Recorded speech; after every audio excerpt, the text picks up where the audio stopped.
Okay, PTSD, anxiety, stress, and depression tip for today. Now, this one could be kind of controversial. Many may not think what I'm about to say makes sense, or they may not agree with it. In fact, in my research, I found a lot of some benefits from what I'm about to say. So, I'm going to talk about swearing, why we swear, what it does to our brain when we swear, and could it be bad for PTSD?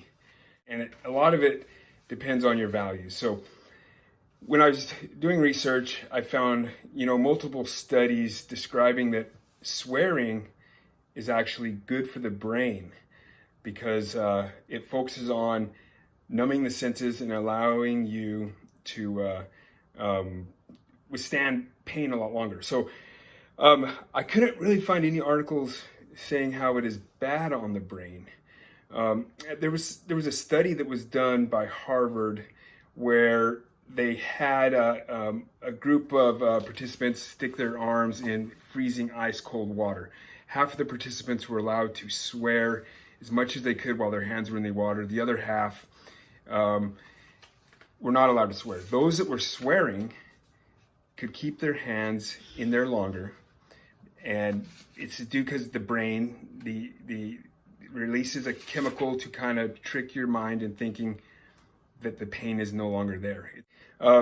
So in doing this, as I was trying to make sense of the research and all the variables I was analyzing, I was really looking close at ensuring my personal bias and beliefs were not polluting my decisions with coming up with this tip, because I believe that swearing is wrong, and so I wasn't actively trying to hunt for evidence to prove. I think that the small amount of benefit to the brain for swearing is smaller than the negative impacts of swearing. And so I have issues with swearing, and I don't really swear at any person or anything. It's just whether, and you can ask my family or people at work as they walk by my office, I bump into something or I type a word wrong or anything that doesn't go my way really quickly, I say a swear word. And it does feel better when you swear. I always wondered that till I started researching this to understand how it makes the brain feel better. And then when I think about it though, and you think about the whole, a lot of the tips I've been talking about throughout these videos about being a happier person, being positive, and preventing a negative environment. So swearing is only bad for PTSD when you focus on optimism and being happy and saying nice things and serving others and preventing negative comments. So if you are to, look up the history of swear words. You can go to an online etymology dictionary and it'll describe some swear words. Some are as old as 1700s and things like that. They all originate from something negative, something bad. There are people around you that may not like the swear words, and that could be impacting them. While I'm maybe in the yard doing stuff on the weekend and stuff's making me mad, I'm cussing and swearing at stuff around me, no individual person, and you got kids walking around the neighborhood and things, and they hear that crazy neighbor guy swearing, which now maybe they learned that word from me. A lot of times we're wondering, the first time a child says a swear word, it's like, where did they learn that swear word? We all remember A Christmas Story when the kid says a swear word. He didn't want to turn his dad in and say, hey, I learned it from him. He blames it on the neighbor kid, and the neighbor kid got beat. But really understanding the negative impacts of swearing, it will help your brain. But looking at how to help with PTSD and just being happier and creating a happier environment, swearing could do the opposite of that. And I know there is a way to stop swearing, and it's very hard because it comes so natural. I'm so desensitized to swearing now that it just happens and I don't really notice it. However, there is one swear word that I could never ever bring myself to say, and then when I hear it, it sends chills down my spine. And that is any swear word that takes the Lord's name in vain.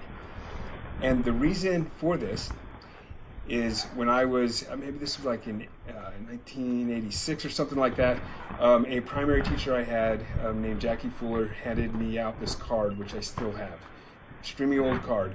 And it states there that swearing makes me ugly and I'll never take the Lord's name in vain. It's interesting because I respected her, I really loved her as a teacher.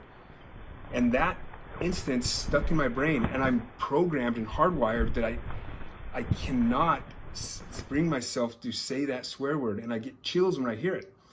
And I know that, you know, a situation just like PTSD has traumatic experiences, there is a way to prevent yourself from swearing. I wish I could have a traumatic event that would make me not want to say any swear words, because and like this isn't even trauma. Like I can remember 1995, Private Pierce, Fort Leonard Wood basic training, was carrying a bunch of AT-4s over to one spot. A drill sergeant came up to me and said, "Who told you to move those?" And I said, "Williams." He's like, "Williams? Hey, is he your buddy? Are you over hanging out with his wife and kids and over for barbecue?" And then he yells, "Hey, Drill Sergeant Williams, this guy thinks he's your buddy." And so since I didn't call him Drill Sergeant Williams, I spent like an hour doing bicep curls with an igloo thing full of water. And that was the most miserable pain I took like 2 weeks for my biceps to heal. But that traumatic pain hardwired my brain to anytime I dress an NCO, I stand by the rank. It's weird. But that was a traumatic event. Another one was a non-traumatic event. It was a spiritual impact event. But there is a way if you really want to stop swearing. And I don't know what would create that event, but there is a way to stop it. I don't know if it is with your buddies, hey, punch me if I swear or something like that. I had a swear jar, it didn't last too long. But anyway, overall impact is any action that you have where you think it's only harming yourself and you have stress and anxiety, think of how it's harming those around you, which is creating an overall hostile environment, which could then make more stress and anxiety if they approach you for your behavior and words. So the bottom line on this, tough subject, swearing. And I'll end with one final thing I can remember as a child. About 12 years old, I worked for this great cowboy named Hal Baines in LaSalle, Utah. And I would yell at you're always yelling at the cows, but at the end of the day, you can barely talk because you have to yell at cows to get them to move. And he was like, "They're not going to listen to you till you swear." And I'm like, "I can't swear. I was trained and taught not to swear." And then, you know, I think I finally swore one time when, you know, I was chasing a cow and the horse I had this crazy horse that you had to watch out. It tried to knock you, it would look for any branch and try to knock you off the horse. And I think I got hit in the face real hard one time, and I was so mad at these stinking cows because they were running down a ravine, and I think I finally swore and everything. And then I actually kind of felt bad, but it made no difference. The cows don't care what I'm yelling. I could yell Patriots because the Patriots are a swear word. That's a terrible football team. Regardless of what I say, the cows aren't going to listen. But bottom line, strive to not swear to create a more friendly environment for everyone.